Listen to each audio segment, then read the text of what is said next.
Hey guys, so today's video is a bit different. This is my thoughts on the whole abortion that everyone seems to be arguing about. And one that really has stuck with me is this quote from Friends. I believe Rachel said it in one episode. I don't remember what episode, but she said it. I think she said it to Ross. No uterus, no opinion. And it makes perfect sense to me. The man is not the one whose body will be physically and mentally affected by a pregnancy.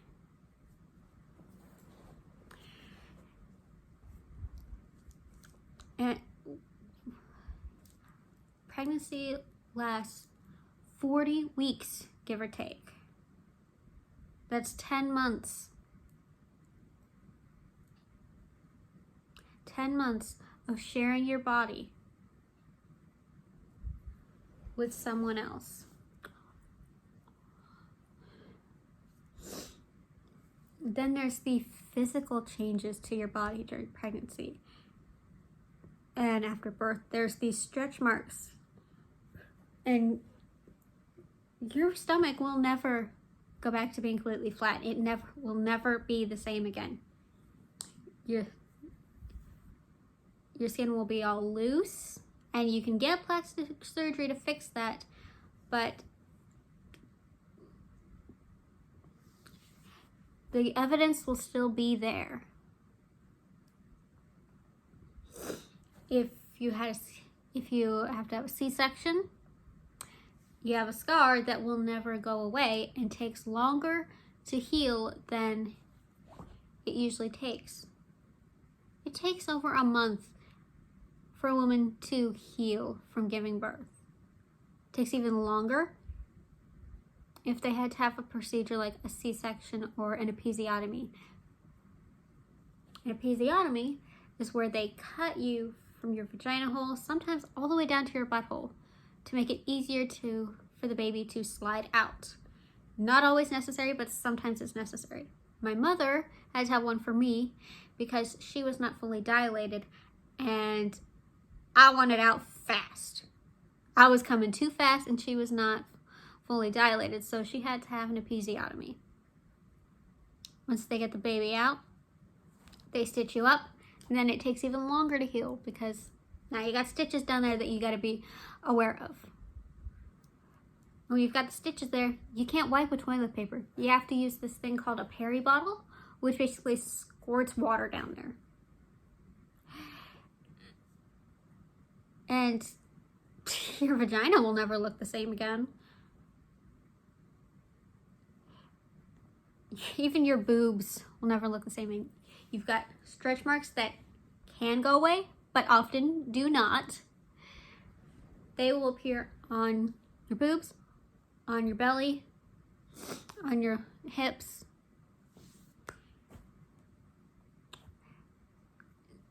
Stretch marks appear when a part of your body gets bigger fast and then shrinks back down fast.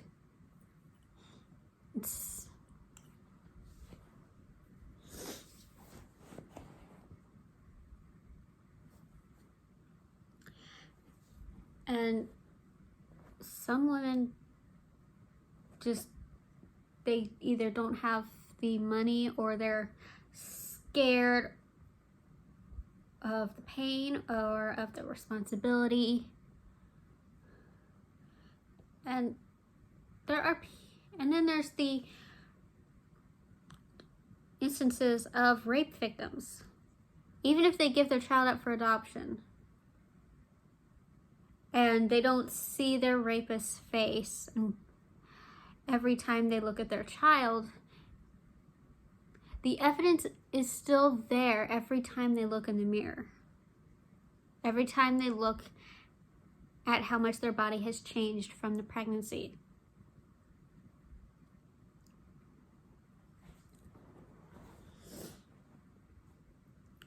Or there's ectopic pregnancies, which are when the egg implants in the fallopian tube instead of the uterus. That pregnancy is not viable and very, very dangerous.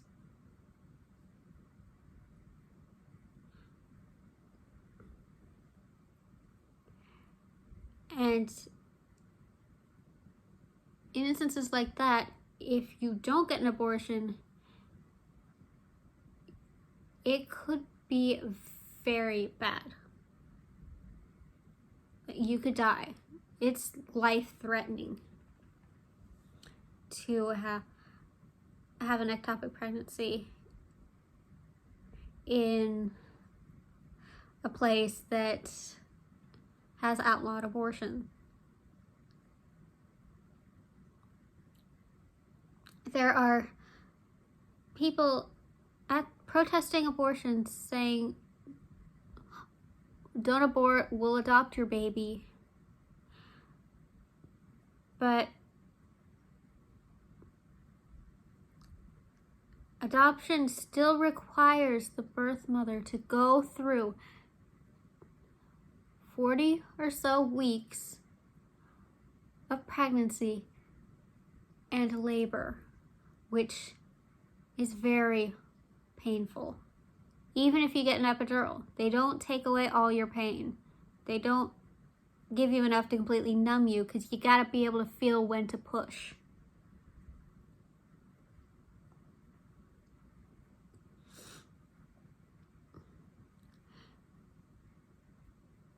If you have a C-section, it takes even longer than the 6 weeks that it usually takes to heal from giving birth, because you got to be very careful not to pop your stitches, and even something as simple as laughing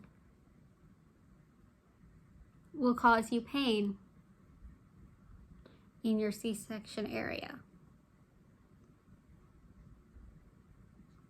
Because laughing can actually pop your stitches, and that is not good, because C-sections require not just simple cut, it's multiple cuts, multiple layers. You got to go through the layer of skin, the layer of fat, the layer of muscle, all the way to the uterus. You cut through the uterus, then you got to cut through the amniotic sac. You got to take out the baby, take out the sac, take out the placenta. Then you got to close up the uterus. Usually they use dissolvable stitches. Then close up everything else. Then finally close you up. And then you get to recovering. But a lot of people don't understand that giving birth isn't just physically taxing, it's also mentally taxing and financially. Giving birth in the US can start at, it's weird, my power just went out, but as I was saying, giving birth in the US can start at $10,000. No complications, no drugs, $10,000. Do you think a 15-year-old could pay that? No. Then of course there's the bullying that teenager would go through. First it would start at fat shaming, then their peers would realize that, oh, she's not just fat, she's pregnant, and then they would start slut shaming her.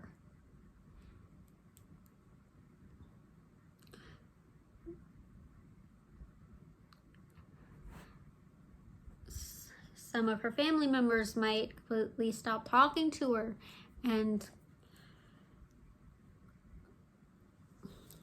her parents or grandparents or whoever she's living with might kick her out. And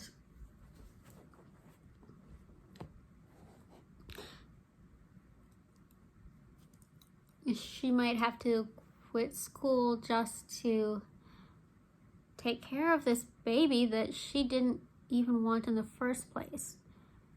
That she's not ready for the responsibility that comes with having a newborn and waking up every 2 hours to feed him or her.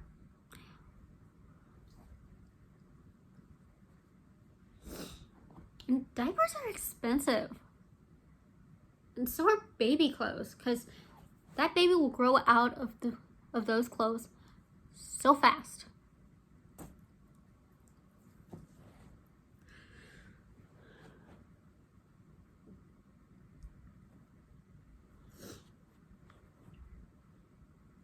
And having a baby is a huge change. Your life will never be the same when you have a baby. So you got to make sure that you are ready for that commitment. Even if you're given you don't plan on keeping the baby, if you're going to give the baby up for adoption, you still have to go through labor and the medical bills and 40 weeks of pregnancy, and that is a lot to have to go through.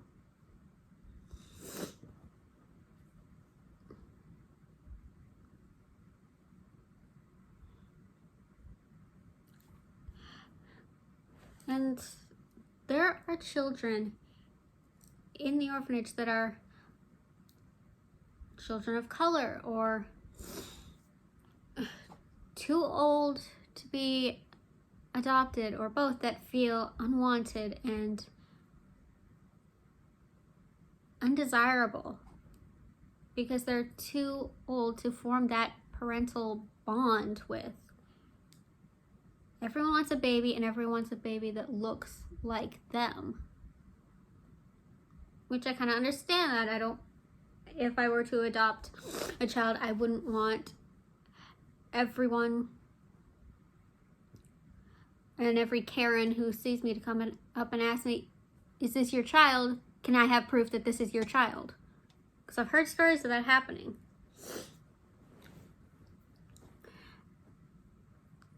You know, I don't want to be accused of kidnapping my own child.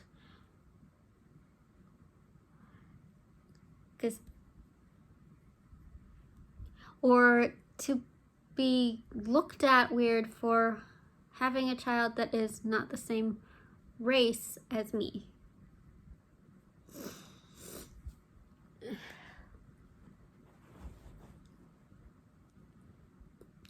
That is already not something that you should be giving people weird looks for, but it happens. It happens all the time.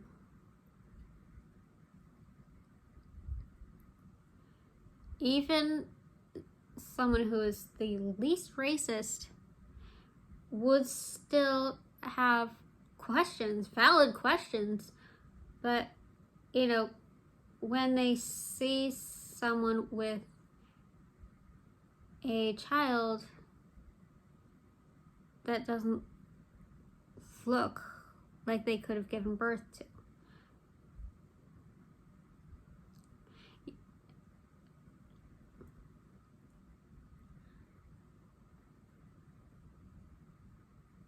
and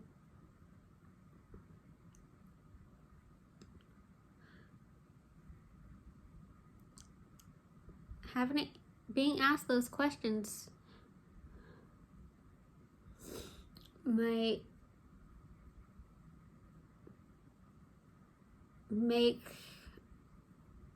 someone really uncomfortable.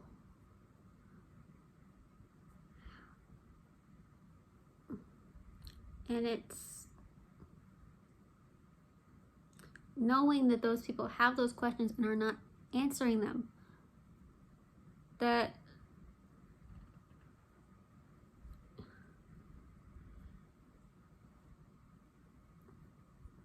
also makes them feel uncomfortable. It's not as easy as just keeping your question to yourself. You gotta stop staring too.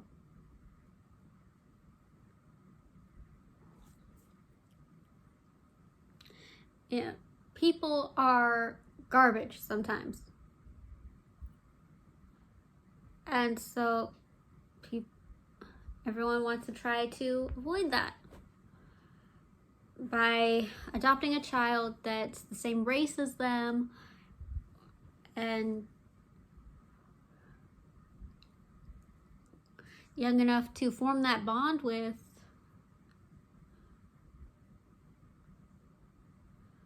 Because once a child reaches a certain age, it's too late to form that kind of bond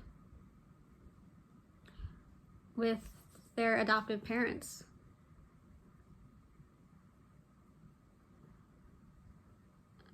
And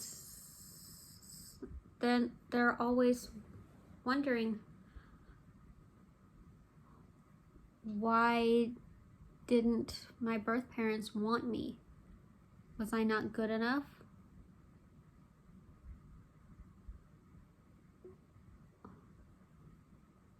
And most of them will never get the answers to those questions.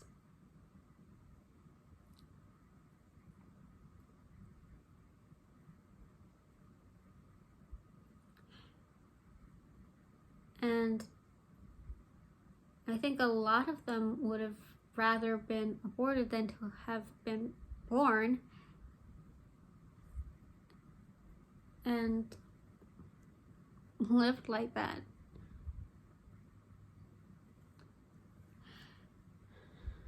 You know, with constant questions that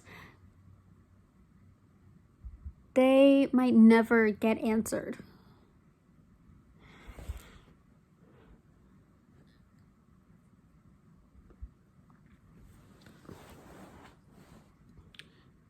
And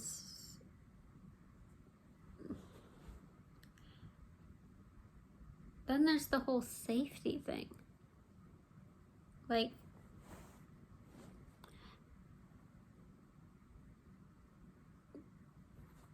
before abortion was like this well-known procedure that you could just walk into Planned Parenthood and get, people would have to do their own abortions or go to someone who will do it unsafely. The doctor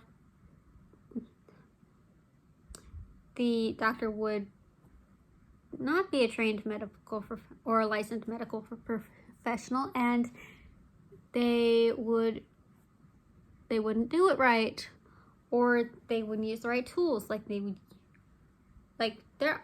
There were women that would be giving themselves or other women abortions with a coat hanger.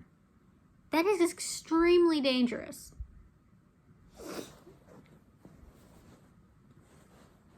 Or people taking a bunch of pills to cause them to miscarry. Miscarriages are not fun. They hurt. More than a period, but less than childbirth.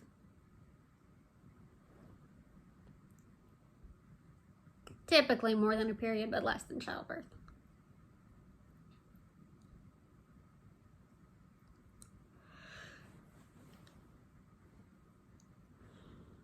If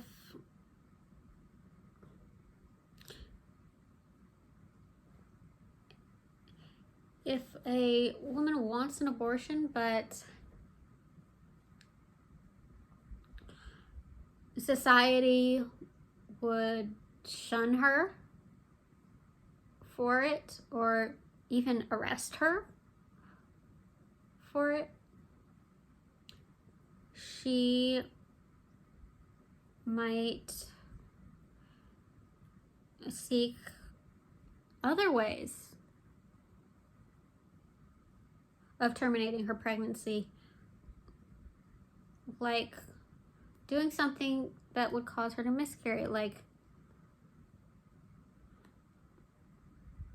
taking a bunch of pills that would make the baby OD and die.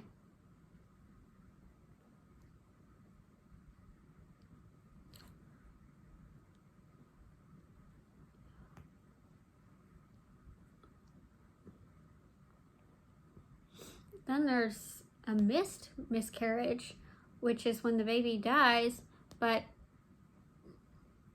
doesn't miscarry. So you basically got a dead fetus or a dead embryo that is no longer growing, no longer alive, no longer viable. But it's still in there and it won't come out. So then you gotta have a procedure to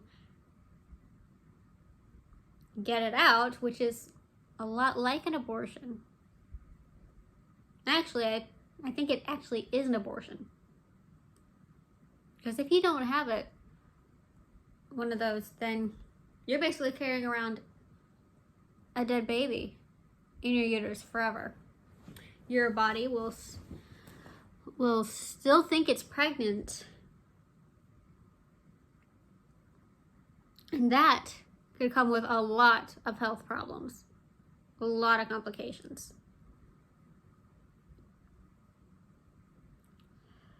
Some people just aren't ready for the commitment and the responsibility that comes with having a child, whether they keep it or not. Like, when you get pregnant, your uterus goes from being the size of an orange to the size of a watermelon. Even after you give birth, your contractions don't stop because you will continue to contract until your uterus goes back to being the size of an orange.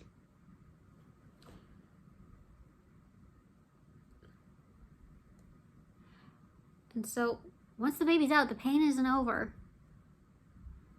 And then there's the whole lactation situation. If you give your baby up for adoption, then your body doesn't know that.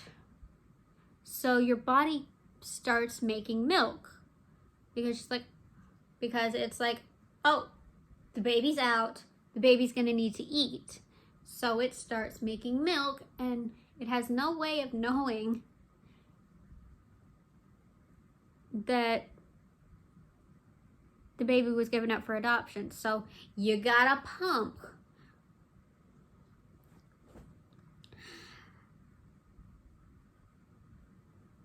And then you got a bunch of breast milk that you don't know what to do with, that you can't use because you don't have a baby to give it to.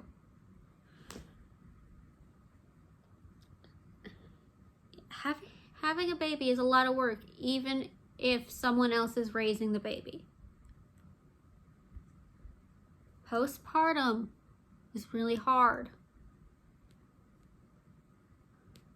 You still bleed a lot.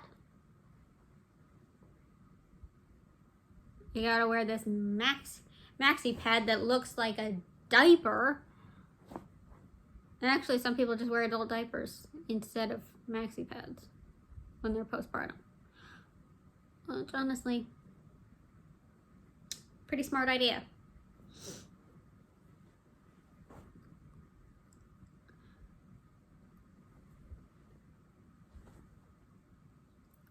And if you happen to have an episiotomy, you can't use toilet paper and wipe. You gotta use this thing called a peri bottle that squirts water up there to clean you off. Then you gotta pat it dry, and it's a lot of, it's extra work, and if you decide to keep the baby, it's getting up every 2 hours to feed the baby or change the baby. Newborns sleep a lot, but they only sleep for like 2 hours at a time.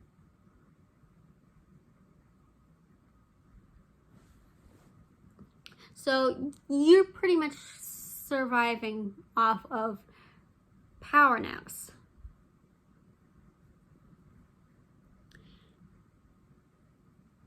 It's a lot of responsibility and a big commitment. It's a huge change. And some people are just not ready and not willing to do that. And most of all, they're scared of it.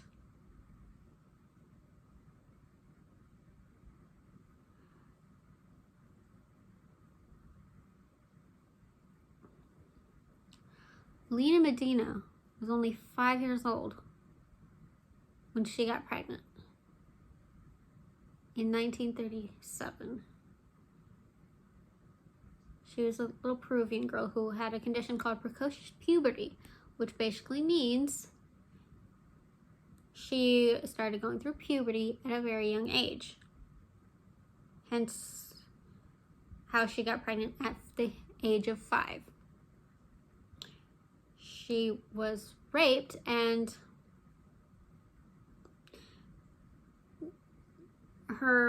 Lena's mother would not talk to the press or really anyone. And so there's a lot of speculation as to who Lena's baby's father might be, but no one knows for sure. Some think it was Lena's father. All that anyone really knows for certain is that she was raped when she was 5, and she got pregnant due to her medical condition, precocious puberty. She ended up having a C-section and delivering a baby boy who was completely healthy despite it being the 30s and her being a literal child.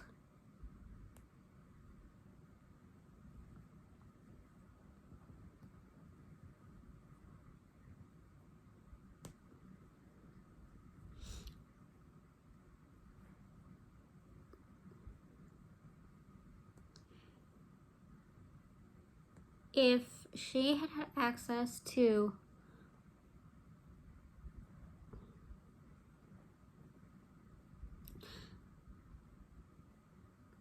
abortion, she would not have had the life that she had had, with the press constantly trying to get a hold of her or get an interview with her, and her mom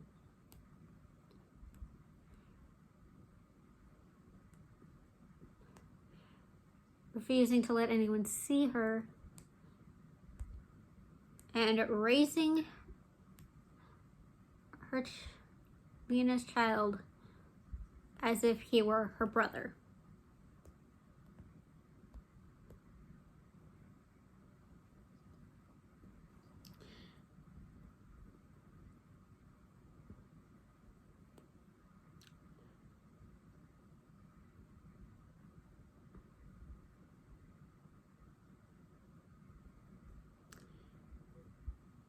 And it wasn't all that long ago that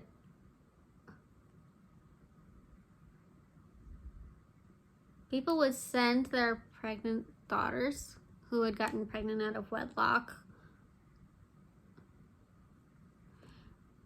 away to these special homes where they would live out their pregnancy, give birth, and then come back as if, and live life as if they had never been pregnant, while their baby is being raised by someone else.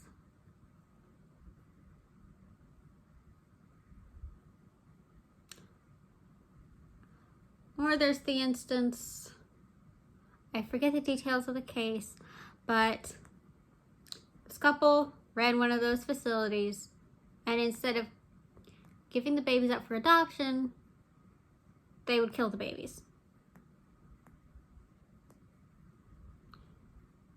I forget the details of the case, but that did happen. They obviously got caught, or else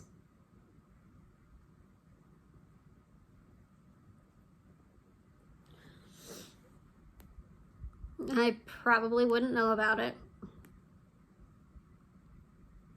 No one would know about it.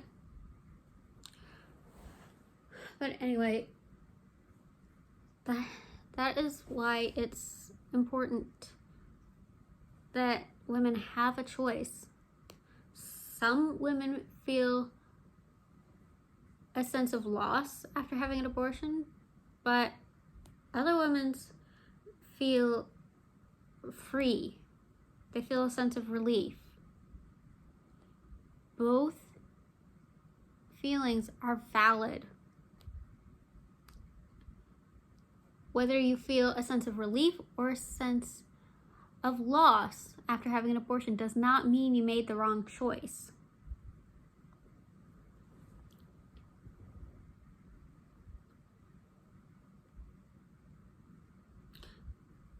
As a woman, no one knows your body and your mind better than you. So no one else should be able to make decisions about what's best for you except you.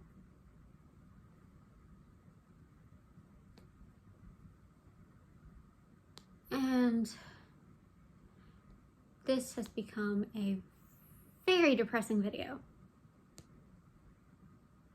Anyway, those are my thoughts on abortion. Abortion can be a good thing if it's done properly,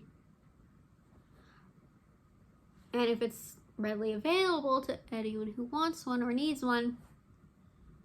But when it's not available, it's a bad thing, because people find other ways to abort their unwanted pregnancies. And those ways are usually, more often than not, extremely unsafe.